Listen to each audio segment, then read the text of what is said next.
Assalamualaikum warahmatullahi wabarakatuh. Ketemu lagi dengan Abang di praktikum basis data 2. Nah, kalau di materi sebelumnya kita kan sudah belajar mengenai aljabar relasional. Nah, kalau misalnya di materi kali ini kita akan mempelajari tentang view. Apa itu view? Kita langsung aja masuk ke dalam materi. Nah, ini materi kita hari ini yaitu tentang view. Oke, kita masuk ke tujuan materi. Jadi di materi kali ini diharapkan mahasiswa bisa memahami kegunaan view, mahasiswa mengetahui bagaimana mengimplementasikan view.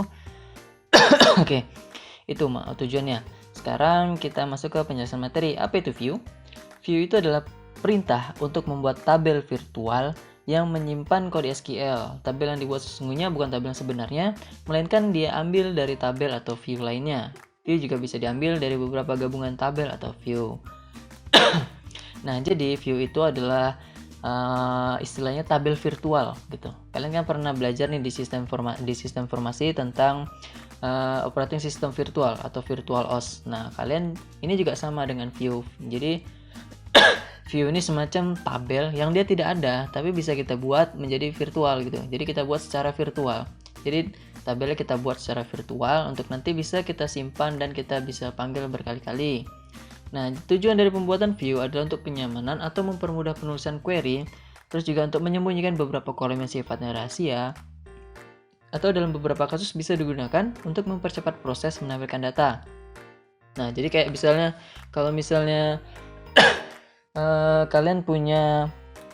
kalian sering menggunakan sebuah query yang panjang gitu kan, terus tapi sering kalian gunakan. Nah, kalian kan nanti kan harus buat query itu berulang-ulang kan. Nah, itu kan akan merepotkan gitu. Kalau misalnya merepotkan kan nanti akan lama jadi prosesnya. Jadi kalian bisa menggunakan view, kalian tinggal buat view aja dengan query yang kalian inginkan.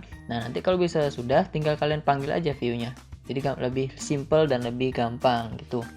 Terus juga kalau misalnya kalian punya data-data tabel yang sifatnya rahasia, tapi ada beberapa tabel yang ingin kalian tampilkan ke user, kalian bisa menggunakan view. Jadi kalian buat tabel baru, view-nya, terus kalian masukkan kolom-kolom yang ingin kalian tampilkan kepada user gitu. Nah, itu fungsi dari view. Nah, sekarang cara penulisan view itu seperti ini. Create view dengan nama view as select statement. Nah, select statement ini adalah select statement ini ya query yang akan kita gunakan untuk view tersebut gitu. Nah, sekarang kita masuk ke prakteknya. Nah, di sini kita gunakan database akademik yang telah dibuat pada pertemuan sebelumnya. Nah, kita buka dulu SQL log-nya.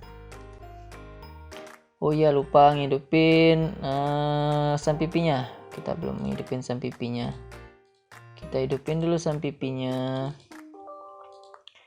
SQL-nya hidupkan. Kalau bisa udah hidup, tinggal close aja nggak apa-apa.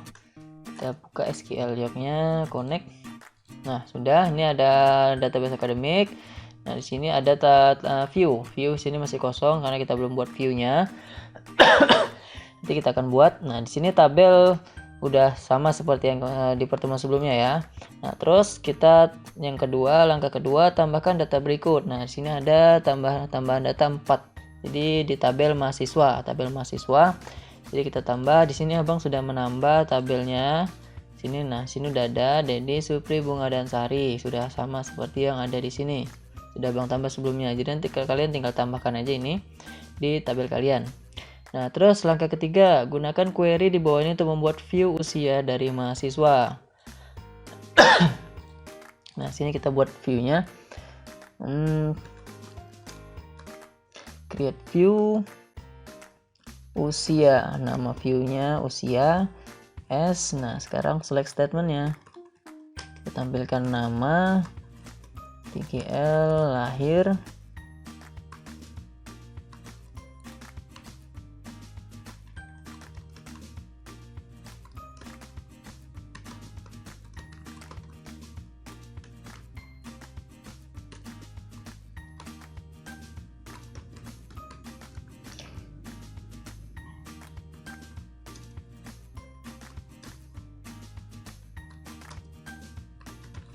Nah, sudah jadi. Kalau udah kita running. Nah, dia udah sukses nih. One queries executed. Nah, one sukses. Nah, kalau misalnya udah, kalau misalnya kalian mau ngelihat view-nya kayak gimana tampilannya, tinggal kalian select aja.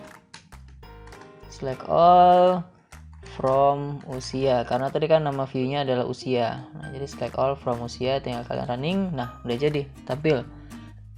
Sini ada nama, kolom tanggal lahir dan kolom umur seperti yang kita buat di sini tadi, nama, tanggal lahir dan umur.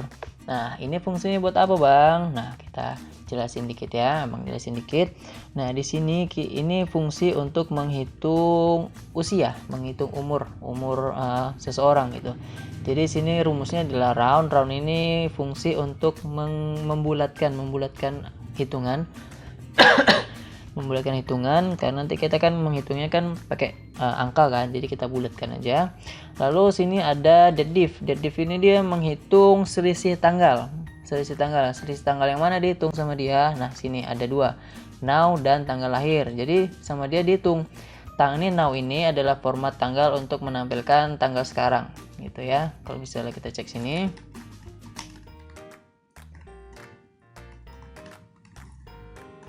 kita running.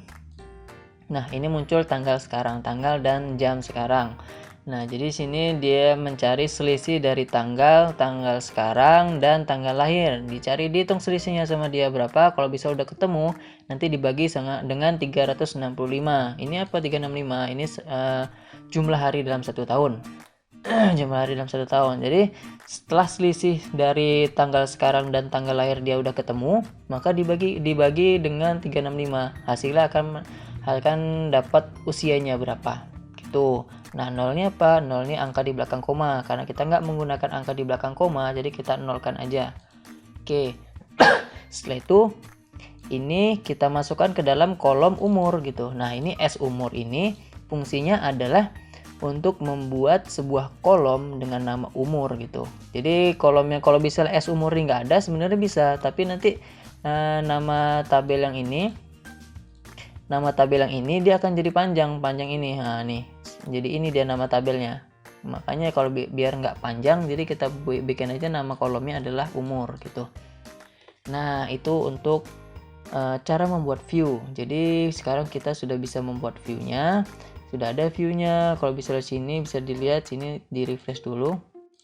Refresh, terus kalian lihat di view, sini udah ada view usia yang kalian bikin tadi, tinggal kalian panggil aja. Jadi kalau misalnya sewaktu-waktu kalian ingin melihat, tinggal kalian select aja. Kalau misalnya nanti ada yang berubah gitu kan, perubahannya misalnya Budi ini kan tanggal lahirnya 1995 nih. Nanti kalau bisa di tabelnya berubah, gimana? Apakah harus kita update? Nggak perlu, dia udah otomatis. Misalnya kita ganti ya, yang mahasiswa kita cek dulu. Mahasiswa nih, yang pertama tadi kan nih kita lihat yang bunga aja deh. Bunga ini kan dia 26 tahun. Coba kita rubah tahun lahirnya jadi 99, tadi 26 ya. Sekarang 99, kita coba cek berapa sekarang umurnya. Nah, kalau bisa udah, kita lihat lagi result. Di sini kita running lagi. Nah, sekarang udah berubah jadi 22 dia. Nah, dia udah otomatis berubah dia karena dia menyesuaikan dengan tabel. Nah, itu kegunaan dari view. Simple kan? Jadi kalau misalnya nanti ketika kalian bikin sebuah aplikasi dan kalian harus memanggil berulang-ulang tabel tertentu dengan informasi dari beberapa tabel, kalian bisa membuat view daripada kalian harus mengulang-ulang untuk mengetik query yang sama. Nah, kan nggak sih, kan jadi repot nanti kalau berulang-ulang diketik untuk yang query yang panjangnya gitu. Jadi bisa tinggal kalian panggil view-nya aja, kalian udah dapat hasilnya. Nah, itu sekarang kita lanjut lagi. Ini hasil query-nya sama ya, hasil query-nya dengan yang tadi sama. Terus nih format waktu dalam SQL. Nih format waktu dalam SQL kayak gini. Nah, ini tadi kan now sudah tahu nih fungsinya buat apa, untuk menampilkan tanggal dan waktu sekarang. Nah, sekarang ini ada QuickTime. QuickTime-nya apa? QuickTime ini kita coba dulu. Nah, QuickTime ini dia digunakan untuk menampilkan waktu sekarang. Kalau misalnya now dia lengkap tanggal dan waktu, kalau QuickTime dia cuma waktunya aja. Nah, itu perbedaan antara now dan QuickTime atau current time ini. Panjangannya current time. Nah, terus di sini ada date format. Date format ini untuk menampilkan tanggal dengan format yang kita inginkan. Formatnya ada, kata kalian lihat di sini ada format tanggal seperti ini. Sebenarnya masih ada lebih banyak lagi, cuman bisa kalian lihat sendiri nanti di Google ya. Kalau bisa mau lihat format tanggal yang lebih lengkap, tapi ini sudah yang standarnya gitu. Nih, misalnya kalian mau menampilkan, coba kita lihat dulu ya. Select now. Nah, ini formatnya begini. Formatnya kalian menampilkan apa? Bisa menampilkan tahun aja. Tahun aja sini kan ada tahun 4 digit nih. Y aja. Nah, tinggal kalian buat tanda kutip Y, tutup. Nah, kalau udah tinggal kalian running. Nah, udah muncul 2021. Nah, sama seperti abang bilang tadi, kalau misalnya kalian nggak bikin nama kolomnya, nama ini akan menjadi query ini akan menjadi nama kolom dia. Ini kan nama kolomnya date format kan. Nah, kalau bisa kalian mau bikin nama kolom sendiri, bisa kalian custom. Nah, tinggal kalian bikin ini kayak gini. Nah, tinggal kalian tambahkan S tahun. Nah, kalau udah tinggal kalian running ulang. Nah, sekarang udah berubah tahun jadinya. Nah, itu fungsi S tadi. Nah, sekarang kalau misalnya kalian mau menampilkan bulan dan tahun. Nah, bulannya mau yang mana? Sini ada 3 jenis nih. Singkatan atau angka atau lengkap nih. Kalau bisa mau lengkap April 2021, tinggal kalian ganti aja formatnya. Tambah formatnya. Nah, tinggal kalian running ulang. Dah jadi April 2021. Nah, atau kalian mau nampilkan tanggal, bulan sama tahun yang lengkap gitu kan. Kalian tinggal buat aja, misalnya tanggalnya mau yang mana? Tanggal kan nih D. Kalian buat D spasi M Januari ya. Nah, kalau bisa udah tinggal kalian running. Nah, 27 April 2021. Atau mau yang angka aja, angka kayak format biasa. Nah, bisa tinggal kalian M-nya ganti jadi angka, bulan yang angka C kecil ya, besar kecilnya berpengaruh. Terus tinggal kalian running ulang. Nah, 27/4/2021. Kok nggak ada strip atau garis miringnya bang? Bisa kalian bikin, tinggal kalian bikin. Ini kan kalian bikin pakai spasi, kalian bikin pakai strip bisa. Tinggal kalian strip aja. Nah, udah jadi stripnya. Atau mau kalian bikin garis miring juga bisa. Nah, itu fungsi dari format waktu di dalam SQL. Sekarang kita lanjut ke tugas. Nah, tugas di sini ada tugasnya untuk kalian. Silakan kalian lihat di materinya. Sini ada buat database keluarga, lalu buat tabel dengan ketentuan seperti berikut nih, seperti ini. Lalu isi tabel tersebut dengan minimal 6 data. Nah, jadi tabel ini harus kalian isi minimal datanya 6.